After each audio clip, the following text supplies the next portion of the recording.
This tocar conference will algunos now be temas recorded. importantes, tomar algunas cosas básicas que es importante que todos los médicos y sobre todo los médicos graduados y en formación sepamos acerca de la hipertensión arterial. Pues primero saber que la hipertensión arterial no es una enfermedad nueva, es una enfermedad que lleva mucho tiempo con nosotros, es una enfermedad que debemos de saber manejar todos, tanto desde los médicos de atención primaria, los médicos que atienden en segundo y tercer nivel, o sin importar si hacen medicina general o medicina especializada, es importante pues que nosotros sepamos manejar la hipertensión. Entonces, la hipertensión no solamente es un tema de cardiólogos, de internistas, es un tema también de médico familiar, es un tema también de médicos generales. Y es interesante pues que muchas veces vamos a ver que de hipertensión, a pesar de ser una enfermedad tan común, sabemos muy poco de ella. Hablando un poco de la historia de la hipertensión arterial o de la medición de la presión arterial, tenemos que hablar un poco acerca de René Descartes, Miguel Servet y algunos médicos musulmanes en la antigüedad tuvieron algunas nociones acerca de cómo funcionaba la circulación en el organismo. Pero, sin embargo, a quien se le atribuye la descripción correcta de la circulación fue a William Harvey, quien por primera vez la describe. Describe que la circulación está formada pues, por una bomba, que es el corazón, y por un sistema de tubos de conducción o de sistema de conducción que se encarga de llevar de llevarle la sangre hacia la periferia y de traer la sangre de vuelta al corazón, que es lo que sirve como base o como por parte central lo más importante de la circulación. Y fue él quien lo describió, William Harvey.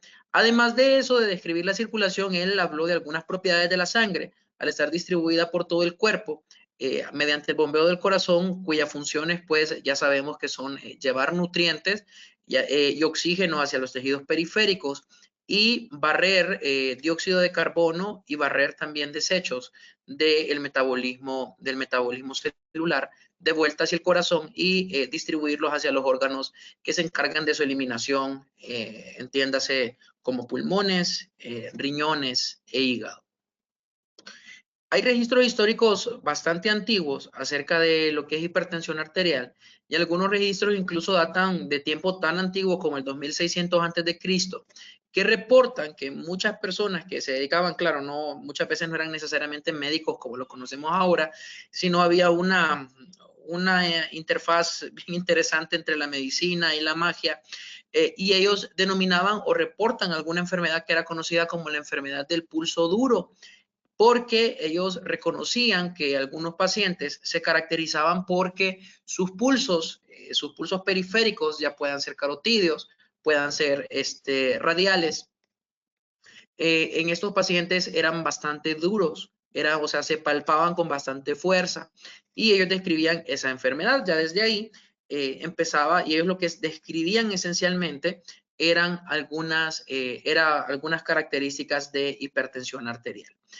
Otra cosa importante, en la parte inferior de las diapositivas, ustedes van a poder ver las bibliografías que estoy utilizando para cada una de las diapositivas que estoy presentando, en caso que quisieran revisarlas en su tiempo libre.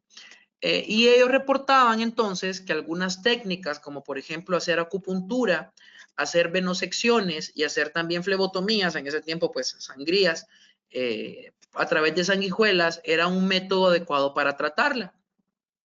Hasta cierto punto todavía podemos utilizar la base de estos principios que ellos utilizaban, unos haciendo los puntos de acupresión que pudieran provocar de repente relajación en el paciente, disminuían la actividad del sistema simpático muy probablemente, y esto podía tener algún tipo de efecto sobre la hipertensión.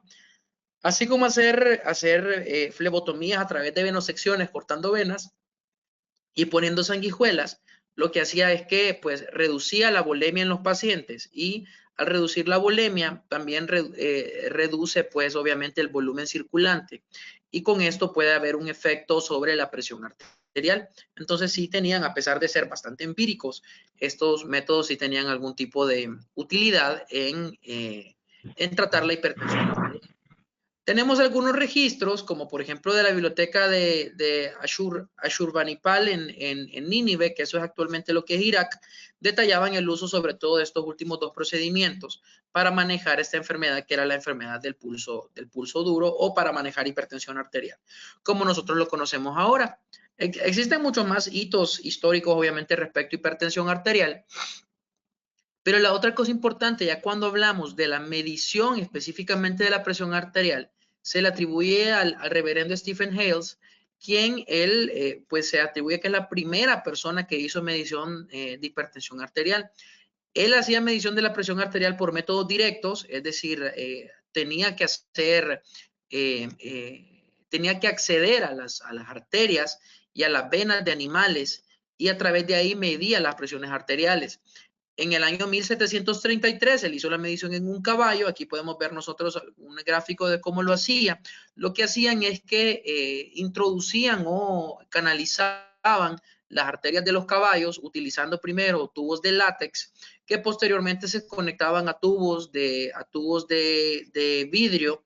En ese tiempo, pues obviamente el plástico no era una comodidad como la que nosotros conocemos ahora. Y lo que ocasionaba es que iba midiendo la columna de sangre hasta qué nivel llegaba, y eso hacían unas pequeñas marcas y hacían mediciones en centímetros de agua. Y también hizo mediciones de la presión arterial, ya que él creía y estaba convencido que la sangre debía de seguir leyes físicas que gobernaban la dinámica de fluidos. Y esto es así, como por ejemplo, como las arterias, y tomando en base algunos conceptos que William Harvey había comentado. Por ejemplo, que los tubos que servían, las arterias y las venas que servían para llevar la sangre, obviamente generaban algún tipo de resistencia al paso de la sangre, y también que el aumento o la disminución del calibre de los vasos sanguíneos que ocurre a medida que la sangre va avanzando en el sistema circulatorio, va teniendo algún tipo de influencia en la velocidad y en la presión que va transmitiéndose hacia diferentes partes del sistema circulatorio. Y entonces él lo que hizo, pues como pueden ver al final, se insertó tubos en arterias y venas de una variedad de animales, sobre todo caballos, fue lo primero que hizo. Y incluso él pudo detectar algunas cosas importantes que ahora nosotros pues ya las conocemos o lo tomamos en cuenta como datos que los tomamos por sentados, como por ejemplo el hecho de que la presión arterial es mucho mayor que la presión venosa. Fue uno de los primeros datos que él pudo concluir, ¿verdad? Y que eran bastante importantes, así como también sometió a los animales en los que él canalizaba las arterias o venas, los sometió a exsanguinarlos, es decir, a quitar volúmenes de sangre, y empezaba a ver cómo al eliminar volúmenes de sangre, es decir, al provocar sangrados controlados en los pacientes, podía ocasionarse también algún tipo de sangrado una reducción de la presión arterial medida en los animales. O sea que él prácticamente empezó a describir el efecto de la reducción de la presión arterial con la hemorragia, y también empezó a describir algunos datos que nosotros ahora tomamos por sentado en el caso del choque hemorrágico o el choque hipovolémico. Luego, en 1896, no tan alejado del tiempo en el que nosotros estamos, Escipione Rivarocci, que era un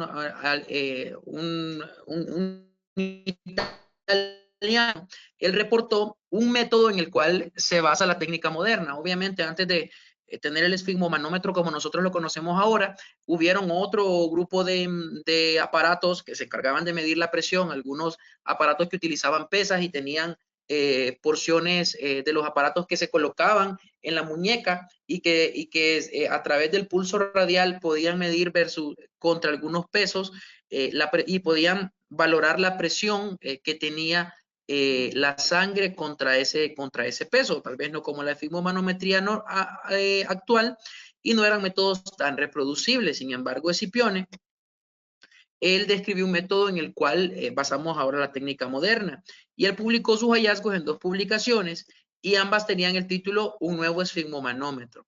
Y él, algunas de las cosas que se comentan o que él comentaba es que, por ejemplo, el esfigmomanómetro es un instrumento que mide la fuerza necesaria para impedir la progresión de la ondulación del pulso y que este instrumento se aplica a las grandes arterias, ramas de la aorta, como ser, por ejemplo, la arteria humeral, y su medición da una idea muy acertada de la carga total de la aorta. Entonces aquí hay dos cosas importantes. Algún principio, como por ejemplo en el que se basa la esfigmomanometría actual, ocasionaba la oclusión de las arterias y él decía que esa era la presión arterial, la presión necesaria para ocasionar que dejara de fluir sangre a nivel de las arterias. Y la otra cosa importante es que se utilizaran arterias grandes o grandes ramas de las arterias, las grandes ramas de la aorta, como ser la arteria humeral, que es una de las grandes arterias, o de las arterias disponibles más grandes como rama de la aorta, ¿verdad? Y que al hacer la medición se relacionaba mucho con la presión arterial de la aorta, que es prácticamente pues lo que nosotros intentamos medir, ¿verdad? Luego, la técnica pues de él involucraba un aparato que lo que hacía era compresión del brazo alrededor de toda su circunferencia y tenía una bolsa de hule, que es esta que ustedes pueden ver acá, que estaba rodeado por un manguito de un material no expandible, sobre todo tela, así como nosotros conocemos. Prácticamente esta es la descripción de un esfigmomanómetro como nosotros lo conocemos. Tenía un manguito de un material no expandible, sobre todo que era tela, y se colocaba rodeando la extremidad del paciente, o sea, a nivel del brazo, y este se insuflaba con aire mediante una perilla de caucho. La presión se medía con un manómetro de mercurio, que era un manómetro de mercurio habitual, que es lo que nosotros podemos ver en la parte izquierda de la imagen, la columna, y hasta que desaparecía el pulso radial. Luego se desinflaba el manguito, se desinsuflaba el manguito, y la presión en la que reaparecía el pulso radial, esa era la presión sistólica. Entonces, ellos prácticamente describen lo que nosotros conocemos como la esfigmomanometría por método, pues puede ser auscultatorio o palpatorio, pero inicialmente él solamente describió la presión sistólica. Obviamente, inicialmente, estos métodos se hacían mucho por método palpatorio, es decir, se palpaba hasta qué presión regresaba nuevamente el pulso humeral en el paciente, y no lo hacían por método auscultatorio hasta después que fue avanzando más el esfigmomanómetro, perdón, el estetoscopio o el fonendoscopio, porque inicialmente eran pues fonendoscopios monoaurales, es decir, solamente eran un solo tubo con el cual nosotros escuchábamos, pero después con el desarrollo del estetoscopio binaural, que es el estetoscopio de doble tubo, entonces mejoró mucho la esfigmomanometría porque se utilizaba el estetoscopio y se utilizaba el método auscultatorio para poder medir la presión arterial. Había inicialmente algunas cosas que eran difíciles en el esfigmomanómetro y que se fueron mejorando posteriormente, como que inicialmente ellos, el manguito que utilizaban, lo que se colocaba en el brazo del paciente, era bastante angosto, bastante delgado, como ustedes pueden ver acá. Alguno de los problemas de que el manguito sea bastante delgado es que al insuflarlo, los extremos del manguito, es como un círculo, pero al insuflarlo los extremos se doblan. Y esto, los dobleces o los ángulos que se forman cuando se insuflan, eso hace que las presiones tengan una medición incorrecta. Sin embargo, esto lo resolvieron haciendo que el manguito de látex tuviera un grosor un poquito mayor, fuera un poco más grueso, y eso evitaba que al insuflar el manguito se doblara. ¿Okay? Entonces, esta parte es bastante importante en el desarrollo del esfigmomanómetro. Entonces, eso un poco de antecedentes históricos, hablarles un poquito que, bueno, pues es mayo, como bien mencionaba Mauricio, mayo es el mes de la hipertensión, de medición de la hipertensión, de la medición, perdón, de la presión arterial, y es el mes de la presión arterial. Y esta es una campaña bastante importante porque la hipertensión es una enfermedad bastante prevalente.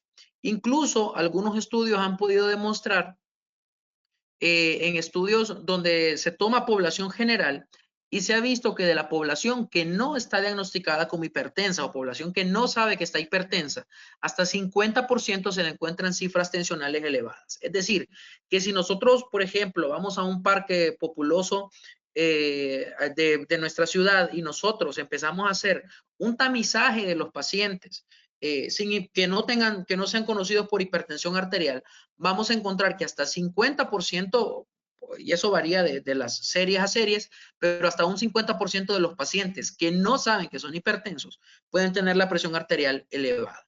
Y esto tiene una importancia. ¿Por qué? Por las repercusiones que tienen a largo plazo las enfermedades como hipertensión arterial, ya que la hipertensión arterial es uno de los principales factores de riesgo cardiovascular que son tratables y son uno de los principales factores de riesgo cardiovascular que contribuyen a nivel mundial a enfermedades como infarto agudo de miocardio, insuficiencia cardíaca, enfermedad renal crónica y eventos cerebrovasculares. Entonces, por eso hay una campaña de todas las organizaciones que se encargan de el control de enfermedades cardíacas, como la Liga Mundial de la Hipertensión, como la Sociedad Americana de Cardiología, la Sociedad Europea de Cardiología, la Sociedad Latinoamericana de Hipertensión, etcétera. Todas las sociedades hacen un esfuerzo a nivel mundial en el mes de mayo por hacer pues concientización a las personas del público general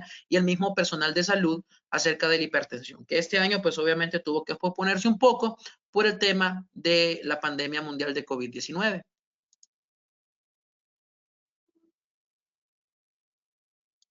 Esta es otra campaña importante, que es una campaña de la Sociedad Americana de Cardiología, muy probablemente ustedes lo hayan visto, y es una campaña que se llama Know Your Numbers, y se refiere a que todas las personas en general deben tener conocimiento de 4 parámetros que prácticamente son parámetros importantes o factores de riesgo cardiovascular que son modificables y que se han asociado mucho al desarrollo de enfermedad cardiovascular, como les mencionaba previamente, y que muchas veces pasan desapercibidos en las personas, como ser, por ejemplo, el colesterol, sobre todo el colesterol total y HDL, la presión arterial que la persona tiene, qué nivel de glucosa en ayuno está presentando la persona y el índice de masa corporal.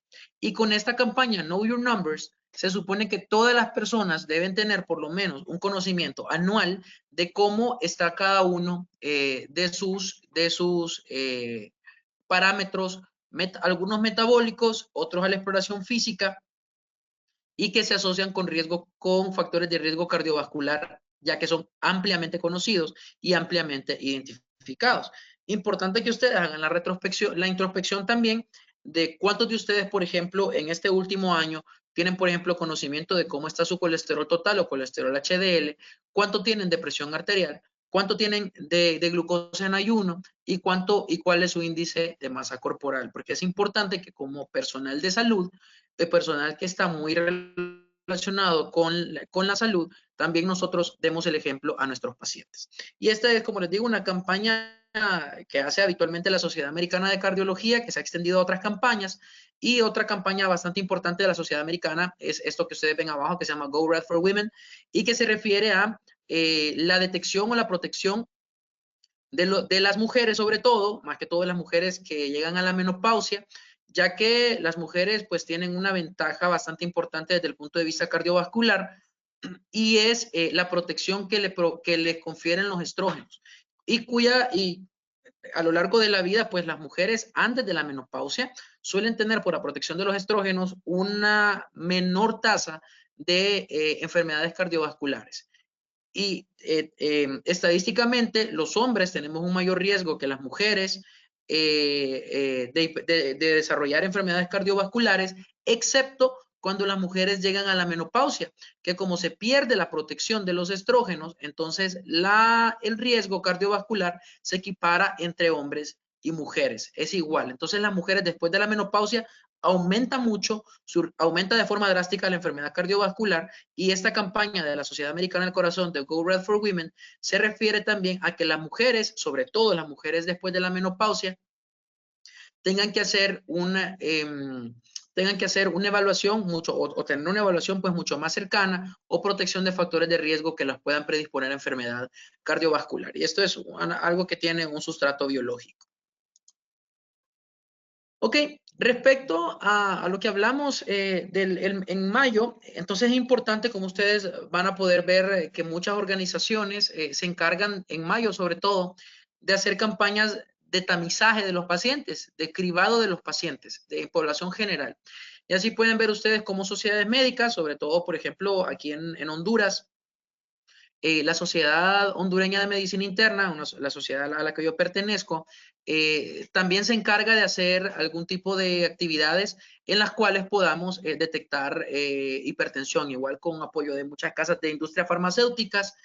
Nos ayudan con la logística para poder hacer, por ejemplo, puntos de detección como ser el Parque Central, algunos lugares concurridos, mercados, etcétera, que es muy difícil en este tiempo, pues, por el tema de la contaminación, el coronavirus y toda la logística que se tiene que tener para protegernos nosotros y obviamente proteger a los pacientes.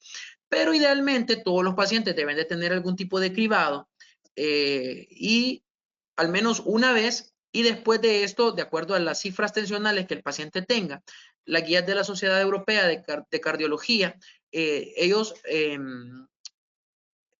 sugieren algún intervalo en el cual se le debe dar seguimiento a los pacientes. Por ejemplo, si alguno de ustedes llegan a una carpa donde se está haciendo tamizaje de la presión arterial y ustedes, por ejemplo, les encuentran con una presión de 110/70. Entonces, están en una categoría de presión arterial que está óptima de acuerdo a la clasificación de la Sociedad Europea de Cardiología. Y ellos dicen que como mínimo, o sea, el mayor tiempo que ustedes deben de pasar para volver a hacerse un tamizaje de la presión arterial es en 5 años o más a menudo si hay oportunidad. Es decir, que no es que ustedes obligatoriamente, si llegan el siguiente año, yo les digo, no, yo recuerdo que lo vi a usted y tenía la presión en 110/70, no ocupa que lo hagamos ahorita en 5 años. No, para nada. Pueden hacerse la detección mucho más cerca todavía si se presenta la oportunidad. Pero mínimo debe hacerse por lo menos 5 años en un paciente que tiene la presión en categorías que sean óptimas. Un paciente que esté dentro de la categoría que se considera normal, que es una presión sistólica entre 120 y 129 y una presión diastólica entre 80 y 84, se debe de hacer una actividad de tamizaje o nuevamente medirse la presión arterial para detectar hipertensión al menos cada 3 años y siempre puede ser más cercana, obviamente, si el tiempo lo permite. Pacientes que están en cifras tensionales que se consideran normal altas, lo que antes, de acuerdo a la guía americana, se conocía como prehipertensión, que ese término ya se dejó de acuñar ahora, o sea que están con una presión sistólica entre 130 y 139 y una presión diastólica entre 85 y 89, deben de tener una medición de forma obligatoria por lo menos anualmente, ya que en estos pacientes, los que tienen presión normal alta, de acuerdo a la Sociedad Europea, de acuerdo a la clasificación de la Sociedad Europea, son los que tienen mayores tasas de desarrollo de hipertensión arterial a lo largo de los años comparados con personas que están en presiones arteriales óptimas o en presiones arteriales normales. Y obviamente, pues si detectamos un paciente hipertenso, claro que debemos de iniciar el algoritmo diagnóstico o el algoritmo de pensamiento va a ser un poco diferente a tratar de evaluar a estos pacientes para detectar si están hipertensos o no. Ahora, y aquí depende lo que a cada uno de nosotros nos guste y no está mal, por lo menos aquí en Honduras nosotros tenemos la libertad que tenemos influencia tanto de la Sociedad Americana de Cardiología, así como también de la Sociedad Europea de Cardiología, y ustedes pueden escoger lo que más les guste, las clasificaciones y con las cuales sea más sencillo de aprenderse y más sencillo de poder diagnosticar a su paciente. Ahí depende como lo haga cada uno, deberíamos de estar en la obligación de sabernos ambas clasificaciones, pero utilicen las que ustedes más les parezca. Esta es la clasificación de hipertensión arterial de la Sociedad Europea de Hipertensión, de la European Society of Hypertension y European Society of Cardiology. Entonces, tenemos cada una de las categorías, una categoría óptima, presión arterial normal, normal alta, de hipertensión de grado 1, hipertensión de grado 2, hipertensión grado 3 e hipertensión sistólica aislada.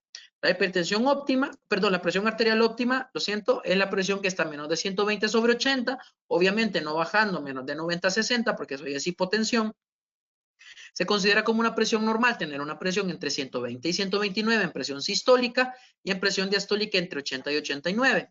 La presión normal alta, la que está entre 130 y 139 en presión sistólica y en presión diastólica entre 85 y 89. Y luego la hipertensión se clasifica en 3 grados, 1, 2 y 3. La grado 1, la que está entre 140 y 159 de presión sistólica y entre 90 y 99 de presión diastólica. La grado 2, la que está entre 160 y 179 de presión sistólica y entre 100 y 109 de presión diastólica. Y la grado 3, las que tienen una presión arterial sistólica más de 180 y presión arterial diastólica más de 110. Y los pacientes con hipertensión sistólica aislada, como lo dice su nombre, son pacientes quienes cumplen criterios de hipertensión para presión arterial sistólica, pero no cumplen criterios de hipertensión para la presión arterial diastólica. Y los pacientes que con más frecuencia hacen hipertensión sistólica aislada son los pacientes ancianos o los pacientes de tercera edad.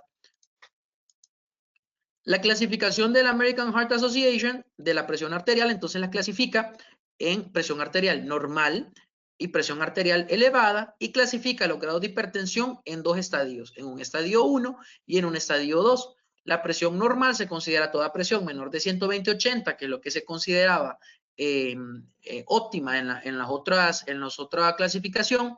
Luego, la presión arterial elevada, que es lo que antes se conocía como prehipertensión, es presión arterial elevada, antes se consideraba esto dentro de la categoría normal, es la presión sistólica que está entre 120 y 129, siempre con una presión diastólica menor de 80. Cuando se considera hipertensión, estadio 1, a todo paciente que tiene una presión sistólica entre 130 a 139 y una presión diastólica entre 80 a 89. Esta es la categoría que antes se consideraba como hipertensión. Y luego el estadio 2 es toda presión arterial que esté arriba de 140/90. Cuando la Sociedad Americana de Cardiología sacó en el 2018 estas nuevas guías de manejo, tratamiento y diagnóstico de hipertensión arterial, generó bastante revuelo. ¿Por qué? Porque los pacientes que antes eran clasificados como prehipertensos, ahora son clasificados como pacientes en hipertensión estadio 1.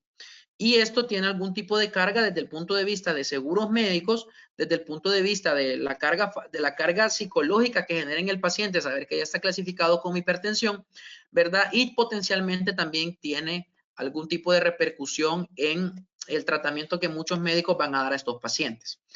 Para resumen y para generarles tranquilidad, la misma guía lo menciona, todos los pacientes con hipertensión de estadio 1, si no tienen un factor de riesgo cardiovascular o un riesgo cardiovascular calculado moderado o elevado, deben de manejarse con cambios en el estilo de vida por 3 meses. Y vamos a hablarlo más adelante, que me refiero con cambios en el estilo de vida.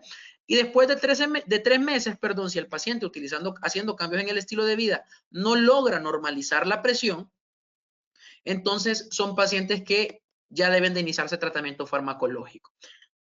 Algunas excepciones son entonces pacientes que tienen riesgo cardiovascular calculado de alto a moderado o que tienen enfermedad cardiovascular definida. Es decir, si tengo un paciente que le tomo la presión y tiene 135, 85 y es un paciente que tiene antecedentes de un evento cerebrovascular, es decir, tiene una enfermedad cardiovascular establecida, a este paciente debemos de iniciarle tratamiento antihipertensivo, ¿verdad? Entonces, cuando un paciente tiene riesgo cardiovascular elevado, que este es un tema aparte bastante importante también, que muchas veces no lo calculamos en los pacientes, o tiene enfermedades cardiovasculares establecidas, entiéndase evento cerebrovascular, entiéndase insuficiencia cardíaca, entiéndase cardiopatía isquémica o entiéndase enfermedad renal crónica, son pacientes que a pesar de estar en estadio 1, que si no tuvieran nada de esto, le daríamos solamente cambios en el estilo de vida, teniendo estas enfermedades, ameritan iniciar tratamiento farmacológico para la hipertensión, ¿verdad? Entonces, eso es el gran pero y la gran discusión que se tiene habitualmente con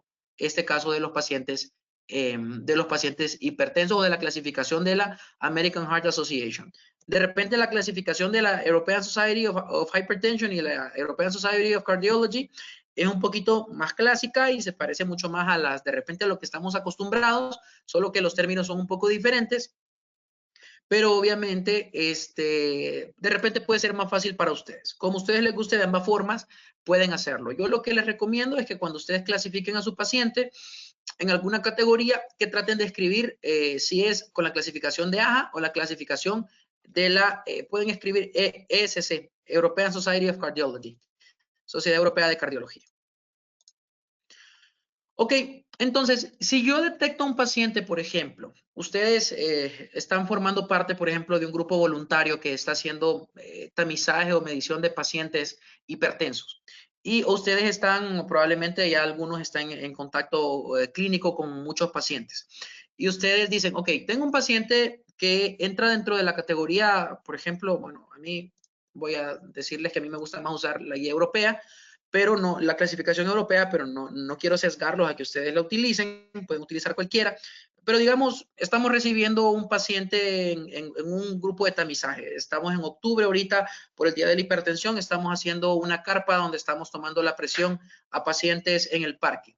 Tenemos un paciente a quienes utilizando la técnica correcta de medición, nosotros encontramos, por ejemplo, que tiene una presión de 150/95. Y yo digo, ok, ¿cómo voy a hacer, cómo voy a detectar en realidad este paciente? ¿Voy a saber si este paciente es hipertenso o no? ¿O será que lo van a mandar al centro de salud para que se tome la presión por 7 días, todas las mañanas? ¿Eso está correcto o no está correcto? Y todas esas preguntas se las voy a responder acá. Entonces, si ustedes tienen un paciente que ustedes consideran que cumple o que tiene cifras de presión arterial que están dentro de los criterios diagnósticos de hipertensión, ustedes deben de hacer un método muchas veces para corroborar si su paciente es hipertenso o no es hipertenso. Y los métodos para hacer el cribado son todos estos. La medición de la presión arterial en la consulta, que eso es lo que habitualmente hacemos cuando se hacen campañas de tamizaje de los pacientes, se arma un consultorio móvil y entonces se hace la medición de la presión arterial como que si estuviéramos en el consultorio. 2, la medición automatizada no presenciada de la presión arterial en la consulta, ese es otro método. Número 3, la monitorización domiciliaria de la presión arterial. Y número 4, la monitorización ambulatoria de la presión arterial o MAPA. Y vamos a explicar brevemente cada uno de estos métodos. Primero, entonces, la medición de la presión arterial en la consulta es lo que habitualmente estamos acostumbrados a hacer. Llega el paciente al consultorio, nosotros con un esfigmomanómetro, no importa si es un esfigmomanómetro aneroide, que es el que nosotros colocamos y que insuflamos, o con un esfigmomanómetro de mercurio, que es el que tiene la columna de mercurio, cada vez lo vemos menos, tomamos la presión de nuestro paciente y nosotros entonces lo clasificamos. Pero ¿cuál es el problema? Muchas veces y en general no sabemos tomar la presión de forma adecuada o por algunos temas como por ejemplo temas de tiempo que tenemos para ver al paciente, no podemos hacer adecuadamente el tamizaje de estos pacientes. Estamos hablando que esto es para pacientes que no son diagnosticados con hipertensión, que no tienen diagnóstico, pacientes vírgenes sin diagnóstico. Igual para pacientes hipertensos también podemos utilizar cualquiera de estos métodos para seguimiento, sobre todo de la presión arterial. Pero ahorita estamos hablando en el tema de diagnóstico, ¿verdad? Entonces, la medición de la presión arterial en la consulta es lo primero que vamos a hacer y lo que quiero es enseñarles la técnica. Esto es una técnica perdón, un infográfico de la American Heart Association que habla, perdón, de 7 consejos simples para obtener una lectura de la presión arterial precisa. Y esta es una cosa importante que ellos mencionan. Los errores frecuentes en la posición del paciente pueden ocasionar que la medición de la presión arterial sea inexacta. Las cifras que se muestran son estimaciones, unas cifras que vamos a ver más adelante, de cómo una posición inadecuada puede alterar la lectura de la presión arterial. Y ahí aparece las bibliografías acerca de dónde sale esto de la técnica de medición de la presión arterial. Entonces, ¿qué es importante? Uno, la forma adecuada de medir la presión arterial es, primero, no hay que conversar con el paciente. El paciente no debe de hablar ni tampoco nosotros estarle platicando al paciente. Tanto que hablar o escuchar de forma activa en el paciente aumenta la presión arterial sistólica hasta 10 milímetros de mercurio. Idealmente, ¿cuánto tiempo el paciente debe de estar en silencio? Por lo menos 5 minutos. Debe estar en silencio antes que nosotros empecemos a hacer, la medición de la presión arterial. ¿Y qué es lo que habitualmente ocurre? Ustedes le colocan el esfigmomanómetro al paciente, cuando se van a colocar, se colocan el estetoscopio y cuando le van a poner, en ese momento que ustedes se quedan silentes, o sea, que se quedan callados para poder escuchar bien la presión arterial del paciente, lo primero que el paciente hace en muchas ocasiones es hablar. Ah, doctor, y fíjese que también y tal cosa. Entonces, eso es importante decirle, ok, mientras le vamos a tomar la presión, no tiene que hablar. E idealmente el paciente tiene que estar 5 minutos sentado y 5 minutos sin hablar. Eso es importante. Entonces, no conversar con el paciente ni antes ni durante la medición de la presión arterial. Siguiente, usar el manguito de tamaño adecuado. Usar un manguito muy pequeño sobreestima la presión arterial y usar un manguito de fibromanómetro muy grande subestima la presión arterial. O sea que si ustedes utilizan en una persona delgada, típico, las señoras o señores de la tercera edad que ya no se movilizan mucho, que prácticamente solo pasan sentados, que tienen sarcopenia y que ustedes prácticamente con los dedos pueden abarcarles su brazo, pueden abarcarlo fácilmente. Entonces, este tipo de pacientes tenemos que tener un manguito más pequeño. Si nosotros lo hacemos con el regular, muy probablemente la presión arterial va a salir más baja de lo que es en realidad la presión arterial del paciente. Y si hacen lo contrario, si en un paciente obeso, ustedes, por ejemplo, utilizan un manguito de tamaño normal, entonces esto va a sobreestimar como que la presión arterial está más alta de lo que en realidad el paciente la tiene. Y esto se ha visto que es desde 2 hasta 10 milímetros de mercurio es lo que puede magnificar la presión arterial utilizar un manguito pequeño. ¿Qué más? Vamos a ver. Colocar el manguito en el brazo sin ropa. Esto es importante. Habitualmente el paciente, en temporadas de frío, sobre todo cuando el paciente anda suéter o anda algún tipo de abrigo, muchos pacientes lo que quieren hacer es solamente se remangan el abrigo y está todo apretado en el brazo. Y eso que está apretado en el brazo ya genera algún tipo de modificación en la presión arterial. No se debe colocar sobre la ropa. Idealmente, si la situación del lugar donde están evaluando al paciente lo permite, el paciente debe de sacar el brazo, ¿verdad? O si anda ropa holgada o ropa que sea corta, por ejemplo, que no sea una camisa manga larga. Si es camisa manga larga, casi que va a tener que sacar el brazo. Si es una camisa manga corta, que no se la remangue, ¿verdad? Y no, porque eso genera que haya algún tipo de presión, de compresión sobre el brazo. Entonces, se debe colocar el manguito sobre la ropa. Puede tener un efecto importante sobre la presión arterial y puede aumentar la presión arterial desde 5 hasta 50 milímetros de mercurio. La otra cosa importante es apoyar el brazo a la altura del corazón.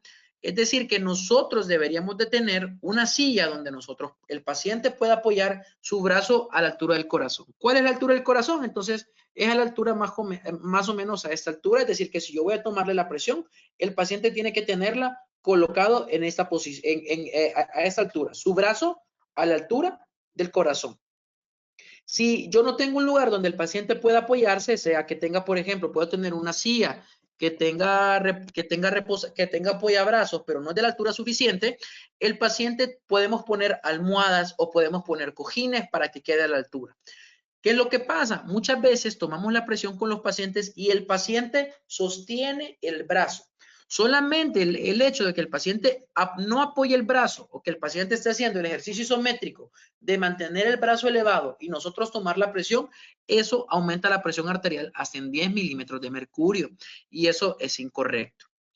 ¿Qué más? No cruzar las piernas. El paciente cuando se siente para tomarle la presión, uno tiene que estar en un asiento con respaldar, tiene que tener apoyo de la espalda. La otra cosa, los pies tienen que estar apoyados en el piso. Y número 3, los pies no tienen que estar cruzados. Entonces es importante que le digamos al paciente, apoye los pies en el piso, tienen que estar cruzados, no puede estar en una silla muy baja ni tampoco en una silla muy alta y tiene que tener un apoyo en la espalda.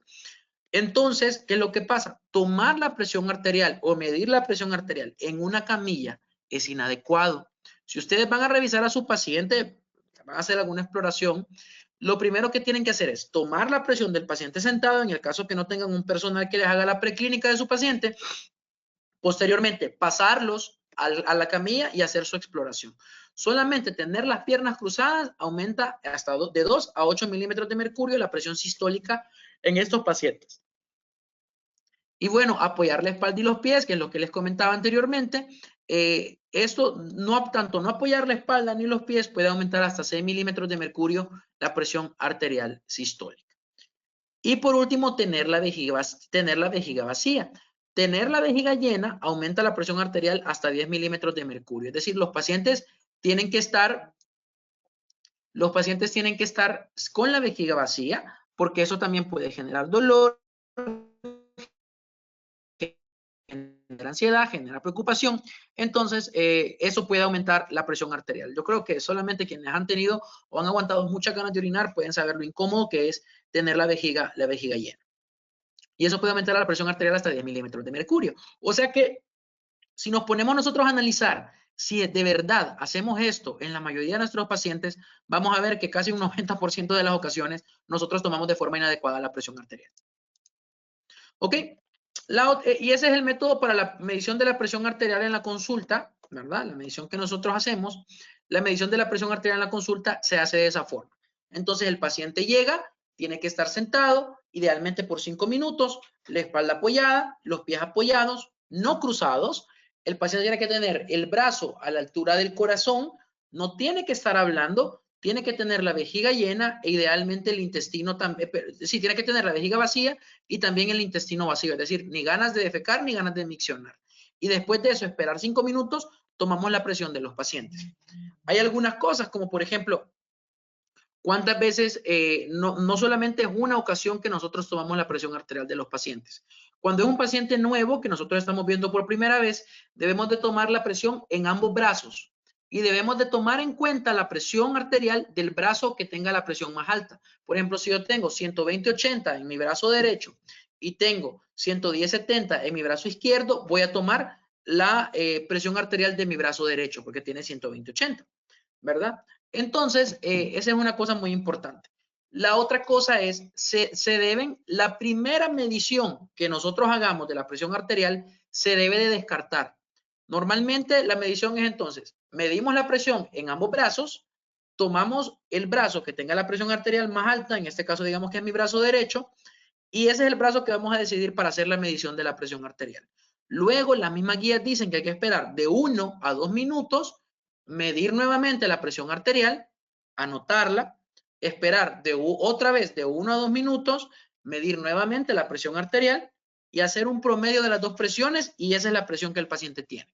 ¿Ok? O sea que se van a hacer 3 mediciones. Primero, una en cada brazo para saber cuál tiene la presión más alta y luego del brazo que elijamos que tiene la presión más alta, vamos a hacer 2 mediciones más. La primera medición no la vamos a tomar en cuenta. Vamos a hacer una primera medición, vamos a tomar de 1 a 2 minutos y vamos a tomar una segunda medición y después de eso vamos a sacar un promedio y esa es la presión arterial que el paciente tiene. Entonces, hacer la medición de la presión arterial, solamente ahí estamos hablando. 5 minutos que el paciente tiene que estar sentado. Tomamos la primera presión arterial. Luego, 2 minutos más que tenemos que hacer después de la primera medición para hacer una segunda medición de la presión arterial. Y luego 2 minutos más para hacer la segunda medición y después sacar el promedio. En un promedio, un paciente que nosotros estamos viendo por primera vez por hipertensión arterial, por lo menos solo en la medición de la presión, son 9 minutos que debemos de tomar. Y eso es lo que mencionan las guías. Eso hace mucho más difícil, sobre todo la medición de la presión arterial, cuando en muchos lugares, por ejemplo, nos dan de 10 a 15 minutos para la evaluación completa del paciente. ¿Ok? Y luego vamos a hablar del siguiente método, que es la medición automatizada, no presenciada en la consulta. Este es un método, pues, que ha generado interés y controversia relativamente hace poco tiempo. Este método fue el que se utilizó en este estudio de noviembre del 2015, que se llama A Randomized Trial of Intensive versus Standard Blood Pressure Control, que es un estudio que se llama SPRINT, como ustedes pueden ver acá, el estudio SPRINT. El estudio SPRINT lo que buscaba era ver cómo le iba mejor a los pacientes si haciendo un manejo bien intensivo de la presión arterial o llevar las presiones arteriales a cifras no tan estrictas, que son las cifras que todavía utilizamos nosotros. Ellos utilizaron un método de medición de la presión arterial donde eliminaban el factor de bata blanca, el factor del médico.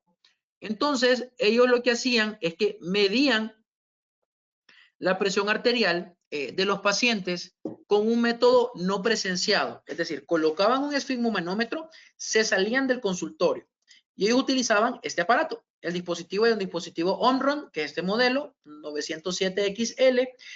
Y este aparato, ellos pueden programarle el tiempo de espera, es decir, podemos programar los 5 minutos. Entonces, lo que hacían ellos, dejaban al paciente en el consultorio, le explicaban lo que tenía que hacer, espalda apoyada, pies apoyados, no cruzados, estar en silencio, estar relajado. Programaban en la máquina el tiempo de espera de 5 minutos y programaban que se hicieran 3 mediciones. Y al final, que hiciera el promedio de las 3 mediciones. Entonces, le colocaban al paciente el esfigmomanómetro, se salían del consultorio, dejaban al paciente y después de que pasaba, de que transcurría todo el tiempo y el esfigmomanómetro hacía el tiempo de espera, todas las mediciones y sacaba el promedio, esa era la presión que el paciente tenía. Este aparatito sí se vende, pero está bastante caro. Ayer lo revisé y cuesta $650. Este aparato, este esfigmomanómetro, un precio que yo creo que tienen que de repente tener una clínica de hipertensión o ser algún cardiólogo para poder en realidad tener ese tipo de esfigmomanómetros, ¿verdad? Y esa es la medición que hizo el estudio Sprint. Sin embargo, tuvo varias controversias, como por ejemplo decían que era un método no reproducible, que el aparato es bastante caro, que no se va a poder hacer fuera del contexto de un estudio, de un estudio clínico, ¿verdad? Entonces, habitualmente pues, no se utiliza, pero es importante, está en las guías, ¿verdad? Utilizar el método de la medición de la presión arterial, el método automatizado no presenciado de la presión arterial. Es otro método que también podemos utilizarlo para hacer el diagnóstico. Lo importante es que elimina el factor de bata blanca. Tenemos muchos pacientes que solo el hecho de ver al médico, eso le aumenta la presión. Y se supone que con este método eliminamos un poco ese factor de bata blanca. Luego tenemos como el tercer método, es el de la medición domiciliaria de la presión arterial. Ese es otro método de diagnóstico y de cribado. Ustedes pueden utilizarlo en los pacientes. El paciente, entonces, lo que nosotros lo vamos a instruir es en su casa para que se haga una medición de la presión arterial. La técnica es la misma que como cuando uno se hace la medición en la consulta. Espalda apoyada, pies apoyados, no cruzados, 5 minutos. Idealmente, si puede ser, cuando es domiciliario, puede ser en la mañana, tiene que ser en la mañana y en la noche. Que lo haga en la mañana en ayuno, le instruyen al paciente, tiene que ir si usted defeca en la mañana, defeca, si usted micciona en la mañana, micciona, se sienta 5 minutos sin hablar con ninguna persona, espalda apoyada, pies apoyados sin cruzarlos. El brazo tiene que quedar a la altura del corazón. Después de 5 minutos, usted se va a medir la presión. Pero ¿cómo? No es con un esfigmomanómetro aneroide como nosotros lo hacemos en la consulta, no. Tiene que ser con un esfigmomanómetro automatizado, como este que ustedes pueden ver acá. No estoy haciendo no le estoy haciendo marketing a la marca. Sin embargo, esta marca Omron es una marca que sí está aprobada por la FDA para la medición ambulatoria de presión arterial. Existen muchas marcas, pero a mí en lo personal, ese es el que me gusta porque ese es el que está aprobado por la FDA, por la Food and Drug Administration. Ellos son los que han dejado que esto sea uno de los esfigmomanómetros aprobados. Entonces, el paciente sigue toda esa técnica, se mide la presión arterial, el mismo esfigmomanómetro guarda las mediciones y se hace mediciones en la mañana y en la noche. Y en la noche es el mismo método. Y la otra cosa que no les comenté es que el paciente no tiene que haber tomado estimulantes. Es decir, si toma cafeína, tiene que ser antes de tomar café. Tiene que ser en ayuno, sin haber tomado energizantes, Monster, Red Bull, lo que ustedes quieran, sin haber fumado cigarrillos. Esto es importante. Todo eso tiene que hacerlo tanto en la mañana como en la noche. En la noche, por ejemplo, si el paciente, claro, en la mañana es más sencillo porque el paciente está en ayuno, pero en la noche tiene que por lo menos haber pasado media hora de la última toma de estimulantes. Por ejemplo, si tomó café, tiene que ser media hora después del tiempo de haber tomado café. Y entonces el paciente hace una medición, les hace un diario de medición de las presiones arteriales, donde se mide la presión arterial en la mañana y en la noche de 7 días. Y ustedes le dan seguimiento. Y después de eso sacan un promedio de las presiones arteriales y ven entonces si el paciente es hipertenso o no, de acuerdo a algunos parámetros que ya los vamos a comentar. Ese es el monitoreo domiciliario de la presión arterial. También es un método de diagnóstico para hipertensión arterial. Y por último, el último método que menciona la guía europea, antes de eso, muchos siempre me preguntan cuando hablamos de ese tema del diagnóstico y los esfigmomanómetros de muñeca. Ok, el esfigmomanómetro de muñeca, y aquí se los pongo, lo que dice la Sociedad Europea, lo que se le dice la American Heart Association, es que recomienda que los monitores que se usen para seguimiento, sobre todo del paciente, deben ser monitores de brazo, porque y los de las extremidades, los que son de muñeca, por ejemplo, son muy sensibles a la posición del cuerpo.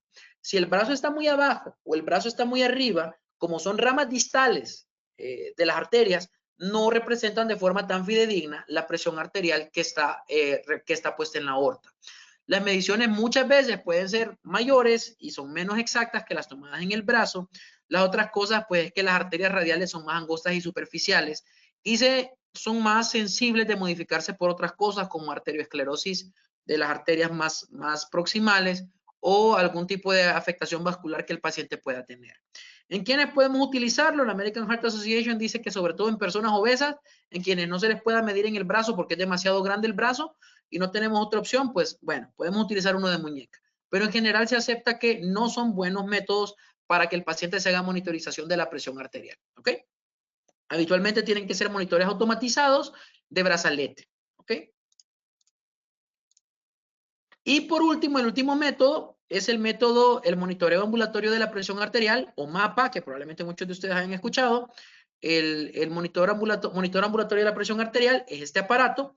Nosotros se lo colocamos al paciente, se coloca en la mañana, se programan algunos intervalos de medición de la presión arterial. Habitualmente se toma la presión arterial cada 15 minutos o cada media hora y el paciente anda un aparato que sirve tanto como del motor que insufla el esfigmomanómetro, así como también es el aparato que registra las mediciones de presión arterial que el paciente va teniendo.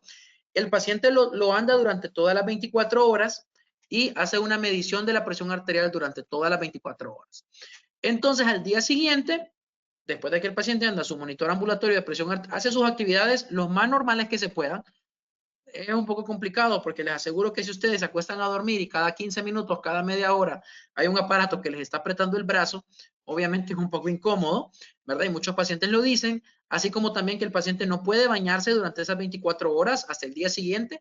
Por eso se les aconseja que se bañen antes de colocar el monitor y hasta el día y después ya se bañarán cuando se les quite el monitor ambulatorio.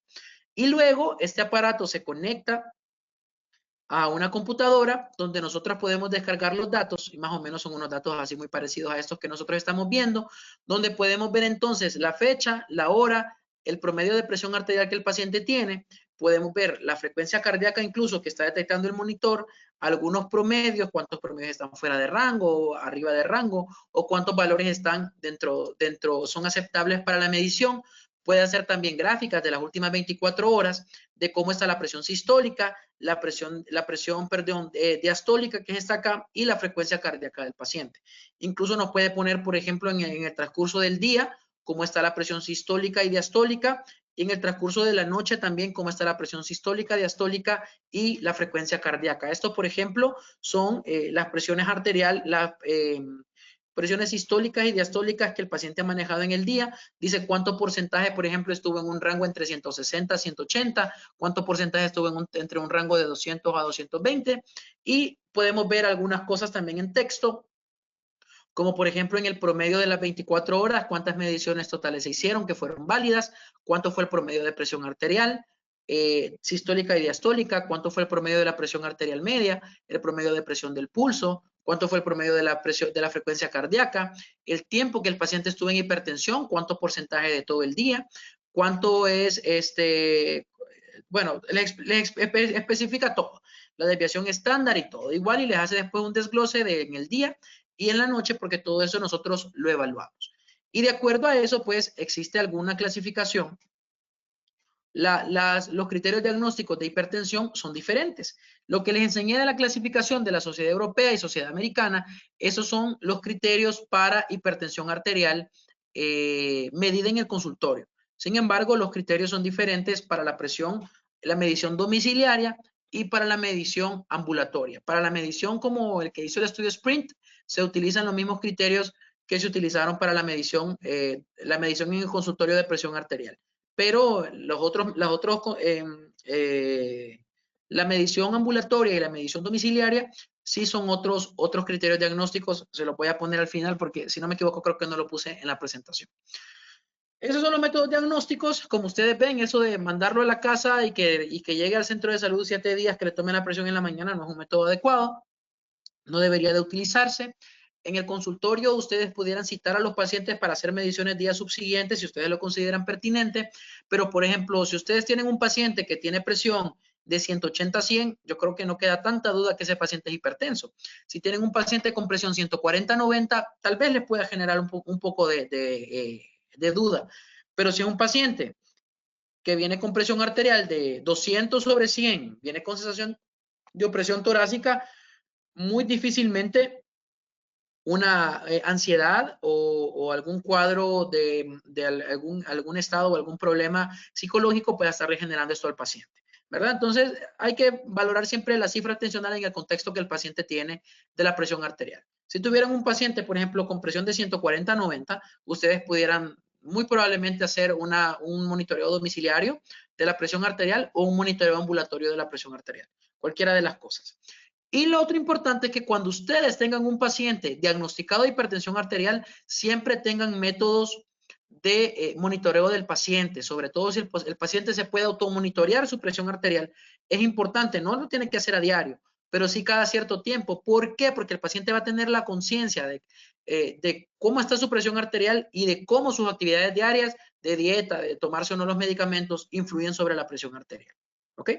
Y la otra cosa es decirle al paciente o escribirle siempre cómo están sus presiones arteriales y cuál es la meta que nosotros como personal de salud esperamos que él tenga para la presión arterial. Ahora, la siguiente pregunta es, ¿cuándo vamos a iniciar tratamiento en los pacientes hipertensos? Entonces, lo que les comentaba antes, y esto está sacado de la guía europea, de la guía de hipertensión de la Sociedad Europea de Cardiología, la presión normal alta, que es cuando tenemos una presión entre 130 y 139 y 85, 89, que son los que, de acuerdo a como lo clasificaba antes la Sociedad Americana, eran los pacientes prehipertensos, que ahora se considera como hipertensión grado 1. En estos pacientes dice que hay que hacer prácticamente intervenciones en el cambios en el estilo de vida, que haga ejercicio aeróbico, que baje de peso, mejorar el tema de la dieta. Y considerar tratamiento farmacológico para quienes tienen riesgo cardiovascular muy alto o tienen enfermedad cardiovascular, sobre todo enfermedad coronaria.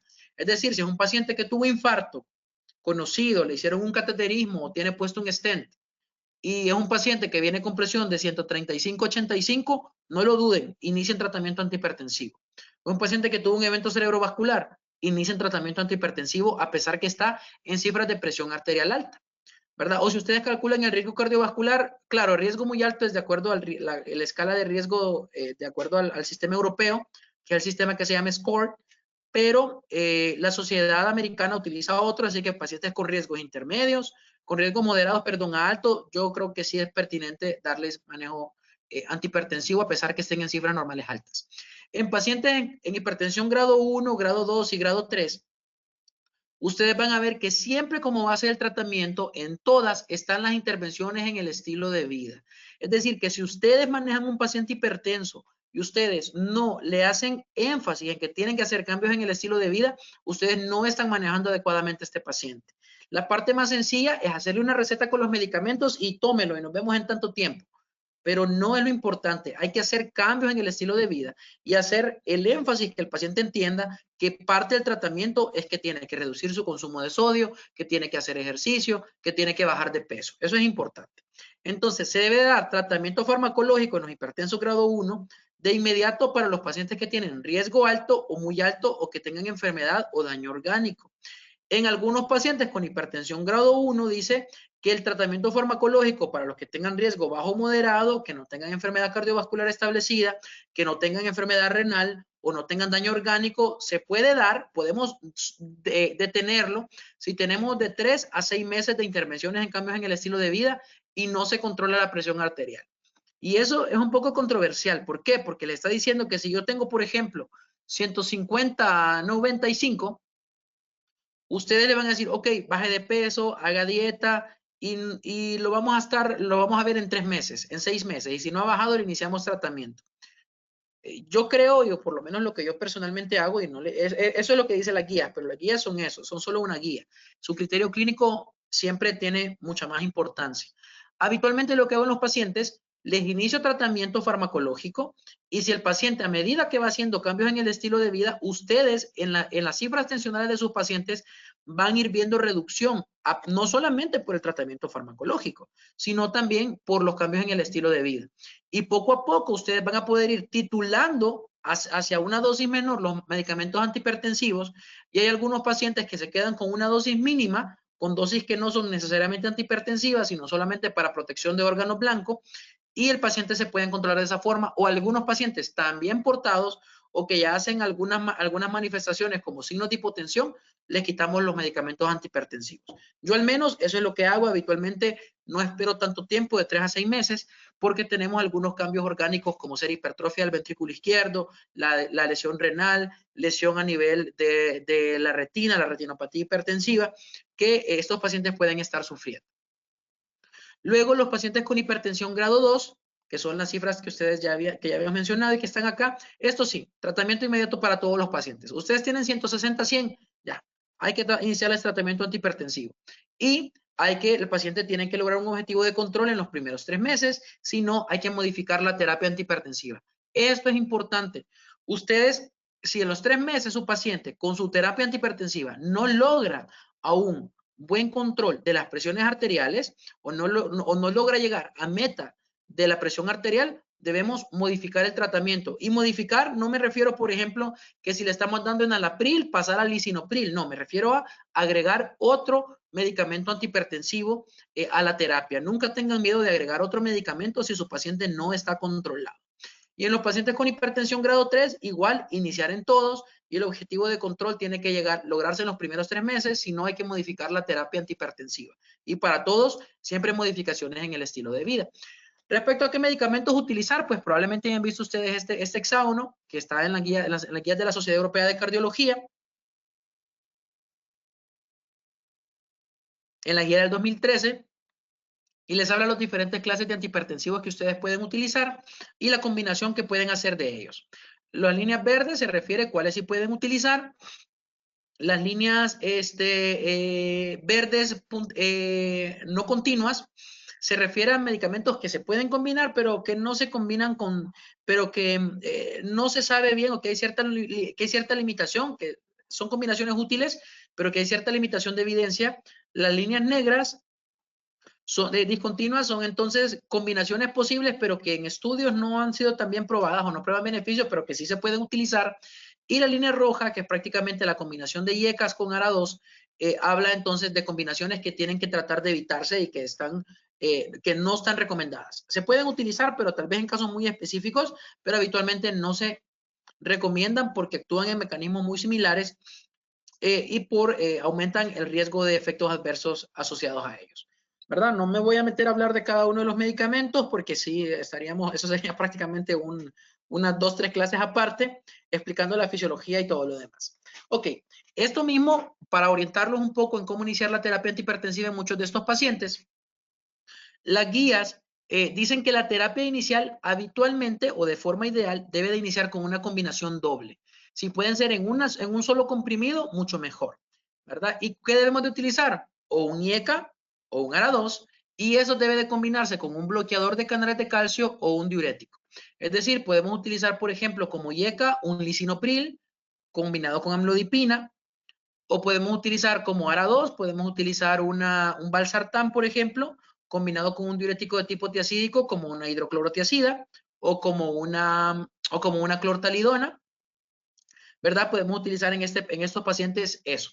Y habitualmente siempre tratar de combinar dos, no necesariamente llegar a las dosis máximas, y esto se ha visto por el efecto sinérgico que tienen muchos de estos medicamentos, es decir, que dar los medicamentos juntos reducen más la presión arterial que si ustedes solo dieran uno a dosis máxima. ¿Ok? Entonces, eso es importante. ¿Y en quiénes vamos a considerar iniciar monoterapia? Es decir, dar un solo medicamento.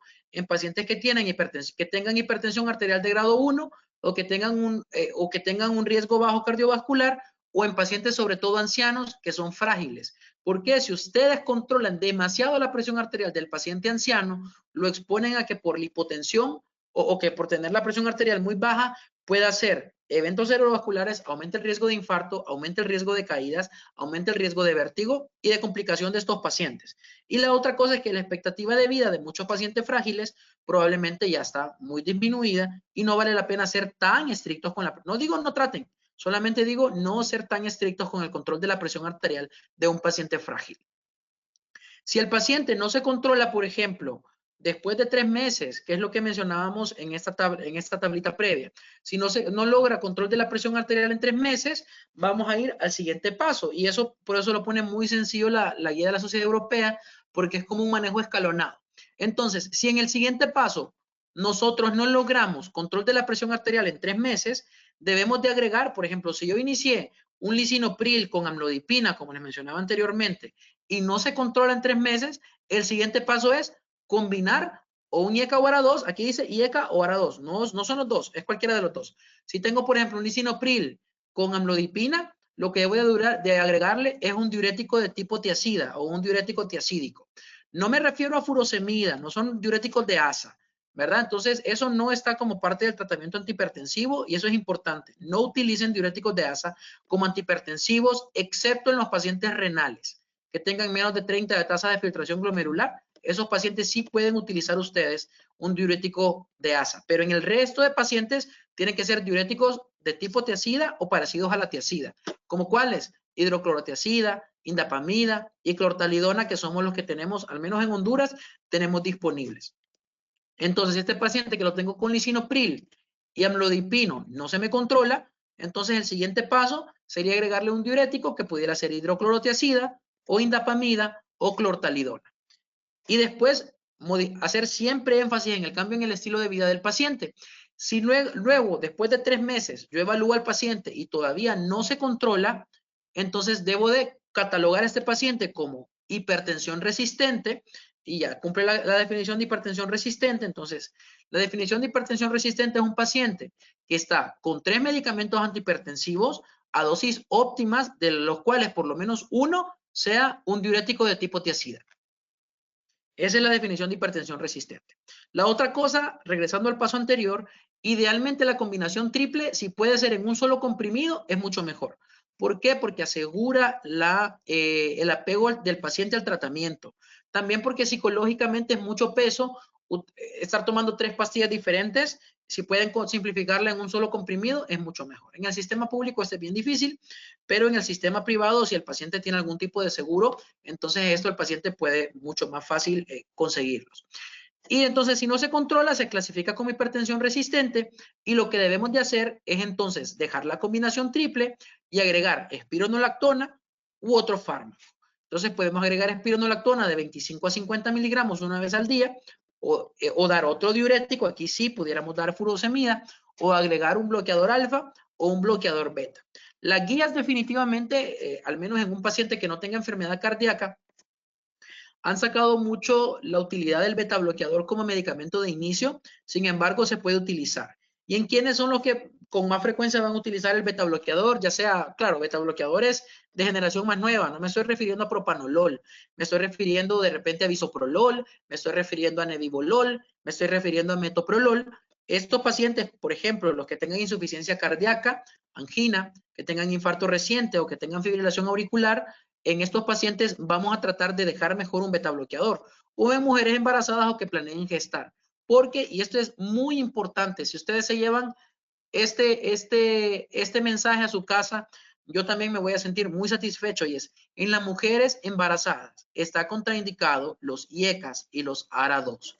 Así que por favor no vayan a tratar nunca ninguna embarazada con enalapril, con lisinopril, con perindopril, con trandolapril. Ninguna mujer embarazada la van a tratar con irbesartán, con candesartán, con valsartán, con losartán, etcétera. ¿Por qué?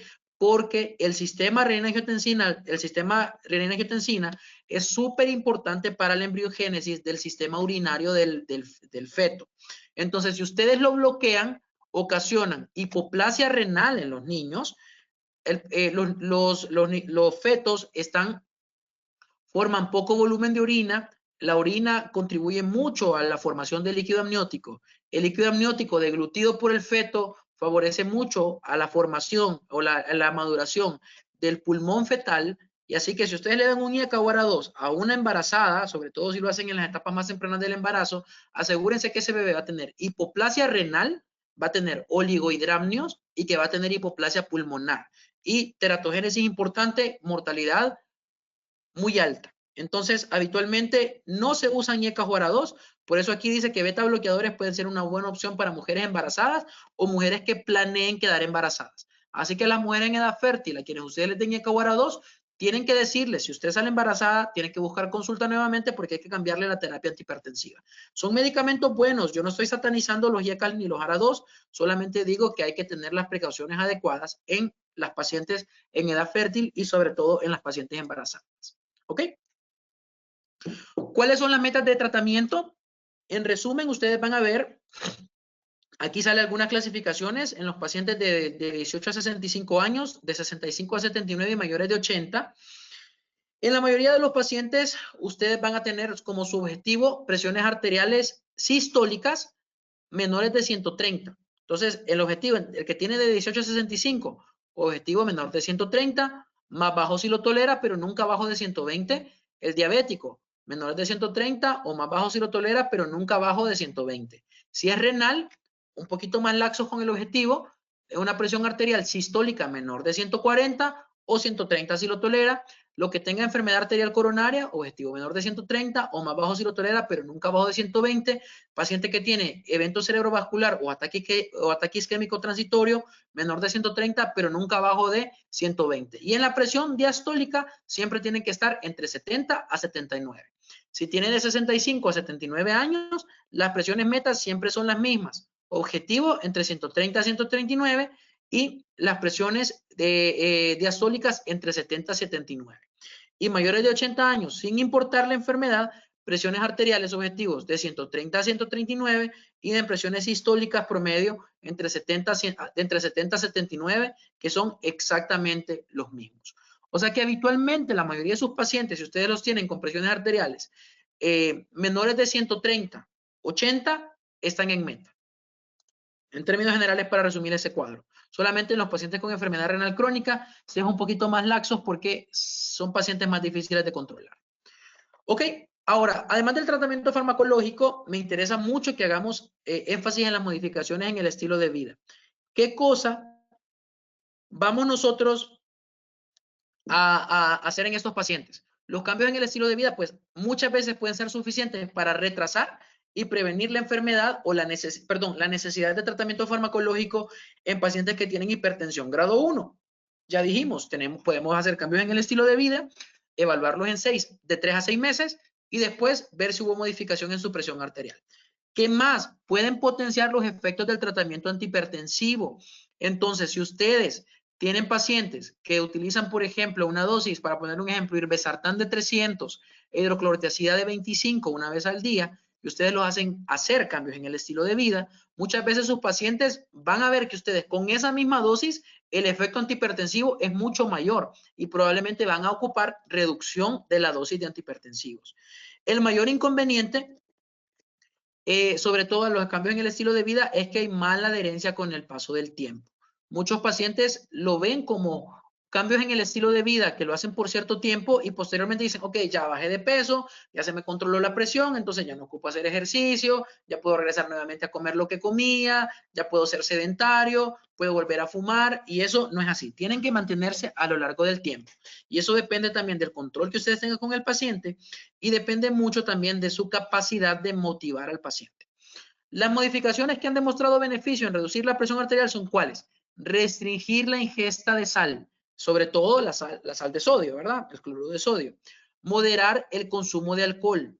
Consumir abundante frutas y verduras en la dieta. Reducción y control del peso y actividad física regular. Y solo me voy a centrar en algunas, no les voy a explicar todas, pero les voy a explicar las más importantes. Importante, restricción de sodio en la dieta. El efecto de restringir el sodio, ustedes, es mayor sobre todo en los pacientes de raza negra, en pacientes mayores, en pacientes diabéticos que tengan síndrome metabólico y enfermedad renal crónica. Pero a ciencia cierta, si yo les dijera, la mayoría de pacientes hipertensos tienen síndrome metabólico, es decir, además de ser hipertensos, tienen sobrepeso y obesidad, tienen dislipidemias o tienen alguna alteración de la glucosa. Así que casi que esto aplica para todos los pacientes. La reducción efectiva del sodio también puede reducir la dosis y el número de medicamentos que sean necesarios para que el paciente se controle. La ingesta habitual de sodio que la mayoría de personas tienen es de 3.5 a 5.5 gramos de sodio al día, que por ejemplo en sal de mesa, en cloruro de sodio, representa 9 a 12 gramos de sal, que es demasiado. ¿Cuánto es lo que se recomienda ingerir de sodio en el día? Se recomienda que la restricción, sobre todo en hipertensos, debe ser a menos de 2 gramos al día. Aproximadamente, eso tiene que ser 5 gramos de sal de mesa.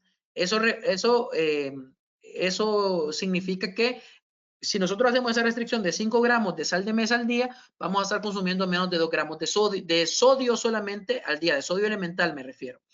Y esto es para la población en general. Claro, la sal es un aditivo bastante importante y adictivo, sobre todo en los pacientes, al igual que el azúcar. Y el 80% de la sal que nosotros consumimos muchas veces no son de la sal que le agregamos a la comida, sino son de alimentos procesados que se conoce como sal oculta. Y esto es súper importante. Esto es para que ustedes puedan ver en una representación un poco más visual de qué representa 5 gramos de sal de mesa. Esta es una cosa que yo hice una medición en mi casa, una balanza, un plato, lo puse a 0 en la balanza y me di 5 gramos de sal.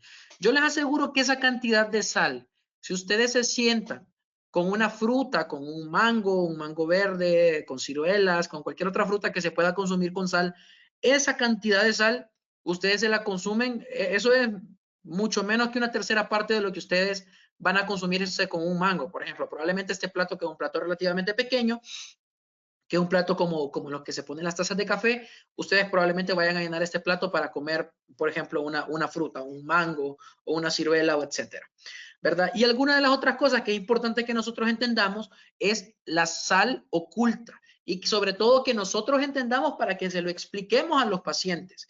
Muchas veces usted le dice, sí, mire, que no tiene que consumir sal. No, doctor, yo como simple, yo no le echo sal a la comida, pero consumen jugos de lata, jugos de caja, refrescos de botella, cualquier tipo de gaseosa o procesado, consumen galletas de soda, etcétera. Y solo para ponerles 2 ejemplos claritos y cortitos, les explico esto. Esto es un jugo de sábila de los que venden y que son bastante populares. Claro, el paciente dice, ay, es que no, yo me estoy cuidando, yo no tomo coca, entonces me estoy tomando un jugo de sábila o me tomo un té frío, ¿verdad? Y quiero explicarles, esto es más o menos un bote de jugo de sábila que aproximadamente tiene 1.5 litros, ¿verdad? Y aquí y veamos la información de la etiqueta nutricional, que eso casi también nosotros no lo sabemos leer. Aquí dice que cada porción, es decir, un frasco de 1.5 litros, cada porción son 6 porciones y cada porción son 8 onzas, o sea, 240 ml. 240 ml es lo que equivale a un vaso estándar. Y de este frasco de 1.5 litros, aproximadamente tienen que tomar 6 personas. Cada porción, esto es las calorías por cada porción. O sea, cada una de las cantidades de componentes nutricionales de cada porción. Tiene 50 calorías cada porción, es decir, que si yo multiplico 50 por 6, todo esto de sábila tiene 300 calorías. ¿Cuánto sodio tengo? Tengo 30 gramos de sodio y si yo lo multiplico por los 6, son 180 miligramos de sodio que yo me estoy consumiendo solamente en esto. Yo le aseguro que muchos de ustedes y muchas personas se consumen esto como que fuera para hidratarse en vez de tomar agua. ¿Ok? Entonces, tiene mucho contenido de sodio respecto a lo que ustedes deberían de consumir. Un Gatorade, por ejemplo, tiene un contenido muy alto de sodio. Entonces, ¿qué es lo que nos ocurre frecuentemente? Tenemos nuestro paciente hospitalizado, sin importar la enfermedad. Pongan un paciente renal, un paciente con descompensación cardíaca. Lo primero que le llevan es un jugo de sábila. Y nosotros le estamos poniendo furosemida para botar el sodio. Y lo primero que hacen es, los familiares, claro, porque no lo saben, le traen Gatorade, le traen jugo de sábila, le traen juguitos de caja, juguitos de lata, y cuando ustedes ven la cantidad de sodio que tienen, es bastante importante. Entonces, a largo plazo, los pacientes hipertensos, ya fuera de los hospitalizados, consumen sodio, incluso nosotros mismos, los que no son hipertensos, no somos hipertensos, vemos que consumimos una gran cantidad de sodio. No digamos si, por ejemplo, se van sin ánimo de hacerle de hacerle promoción a la empresa Maruchan, ¿verdad? Entonces tenemos una sopa de vaso. Esta es una sopa instantánea. Dice que la porción por cada vaso es una sopita de vaso, es la porción. Todo lo que nos dice acá es lo que contiene una sopa de vaso, que es por la porción. Lo más importante ustedes que vean que una porción tiene 275 kilocalorías, o sea, un vaso de estos tiene 275 kilocalorías, que es igual a 275 calorías, ¿verdad? Lo más importante que me interesa traerlos es a ver la cantidad de sodio que tiene una sopa de vaso, es decir, que tiene 1320 miligramos de sodio, y dijimos que no debemos de consumir menos de 2 gramos de sodio, o sea que aquí, como lo dice, representa el 55% del sodio que ustedes deberían de consumirse en el día, solamente en esta sopa, poniéndole aparte que, claro, lo que van a comer en sus otras comidas. Entonces es importante el sodio que ustedes tienen. La otra cosa es que esto tiene un componente bien importante, que es el glutamato monosódico. Probablemente ustedes lo han escuchado, el MSG o MSG. El glutamato monosódico, que ustedes aquí pueden verlo, ellos lo mencionan acá. El glutamato monosódico es una sustancia que le da potencia, es un potenciador de sabor, sobre todo potencia el sabor umami, que es el sabor delicioso, ¿verdad? Uno de los 5 sabores esenciales que nosotros tenemos o que podemos percibir, potencia el sabor umami, pero también es una sustancia que está bastante saturada de sodio, y es una sustancia que tiene glutamato, que nosotros sabemos que es un neurotransmisor excitador a nivel del sistema nervioso central, y algunos lo han considerado incluso que es una sustancia adictiva y que tiene algunos efectos negativos, como por ejemplo puede provocar cefalea, puede provocar rubor, puede provocar también algún tipo de vértigo en los pacientes y sudoración. Hay algo que en los años 60 se conocía como síndrome del restaurante chino, sin ánimo de que esto suene como una connotación racista, pero ustedes pueden verlo, pueden buscarlo, y se refiere a los efectos que muchos pacientes tienen, sobre todo cuando comen comida china, porque las comidas orientales habitualmente utilizan mucho glutamato monosódico como un intensificador o un potenciador del sabor, ¿verdad? Entonces es importante todo esto. Respecto al sodio, es súper importante que ustedes le digan a su paciente hipertenso que tiene que controlar muchas cosas, tiene que controlar el consumo de gaseosas, de procesados, y si pueden ser lo más específicos que sean, mejor. Hay gente que cree que el Gatorade es mejor que una Coca-Cola porque es menos dañino, pero igual tiene contenido de sodio, igual tiene contenido de glucosa. En el contexto adecuado, como que ustedes lo utilicen como una bebida para reponerse, o como una bebida que ustedes utilizan durante están haciendo ejercicio, no hay ningún problema. Todo con moderación se puede, no tiene efecto dañino. El ejercicio físico regular, ¿qué es lo que se recomienda? Bueno, hacer ejercicio aeróbico regular. ¿Y por qué? Se ha visto que previene y también ayuda a manejar la presión arterial, y también reduce el riesgo y la mortalidad cardiovascular. El paciente que hace ejercicio aeróbico regular, ejercicio aeróbico es todo ejercicio que nos acelere el corazón, que nos haga sudar.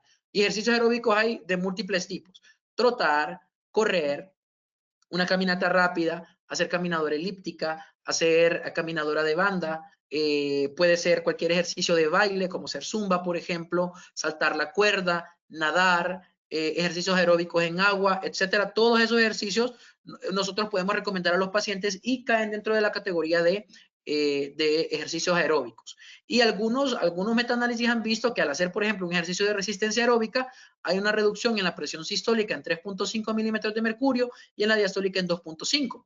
Al hacer entrenamiento de resistencia dinámica, que esos son ya ejercicios de pesas, entre 1.8 en la presión, aquí está puesto al revés, entre 1.8 en la presión diastólica y 3.2 en la presión sistólica. Y hacer ejercicio isométrico, que ejercicios isométricos son ejercicios con el peso corporal, como puede ser como ejercicios como P90, ejercicios como el Insanity también, que es una combinación de ejercicio isométrico con ejercicio aeróbico de alta intensidad en intervalos, puede reducir presión arterial entre 10.9 y 6.2 de la presión arterial. O sea que es recomendable que su paciente haga algún tipo de ejercicio aeróbico para que pueda controlarse, y que sea de forma regular. Sobre todo, ¿cuánto es lo que se recomienda? Cuando ustedes van a recomendar ejercicio a su paciente, tiene que ser por lo menos 30 minutos de ejercicio aeróbico dinámico, es decir, paciente que se le acelere el corazón y empiece a sudar. Y esto incluye todos los ejercicios que les dije, ahí pongo algunos, y tiene que ser de intensidad moderada o intenso de 5 a 7 días a la semana. Otra cosa, o sea, tiene que ser por lo menos 5 días a la semana y tiene que hacerlo cuando deje de hacer ejercicio, entre un día de ejercicio y otro, no debe de pasar más de un día sin hacer ejercicio. Es decir, que si pueden hacer día de por medio o pueden hacer 2 días seguidos, dejar un día de espacio, hacer 2 días seguidos, dejar otro día de espacio y así van a cumplir los 5 a 7 días de ejercicio aeróbico por la semana. La otra cosa es que puede ser aconsejable también, sobre todo los varones habitualmente, cuando uno tiene de paciente un varón y le recomienda ejercicio, les dice que sí puede hacer ejercicio de resistencia, sobre todo porque la mayoría de los varones siempre quieren ganar un poquito de masa muscular, pero también hay mujeres que dicen si pueden hacer ejercicio de resistencia con pesas y perfectamente lo pueden hacer de o sea, de estos 5 a 7 días a la semana, 2 o 3 días pueden ser ejercicios de resistencia y el resto de ejercicios aeróbicos. Prácticamente eso es lo más importante, que hay que hablar de hipertensión, hacer énfasis en los pacientes. Me interesa mucho que entiendan cuáles son los métodos de diagnóstico, en quiénes van a iniciar tratamiento, las opciones que tienen fuera del tratamiento farmacológico, porque el tratamiento farmacológico es la mayoría de cosas que nos hablan, y sin embargo es más importante que hagamos siempre énfasis en el tratamiento no farmacológico de estos pacientes. Si tienen duda, con gusto puedo responderles cualquier pregunta que tengan.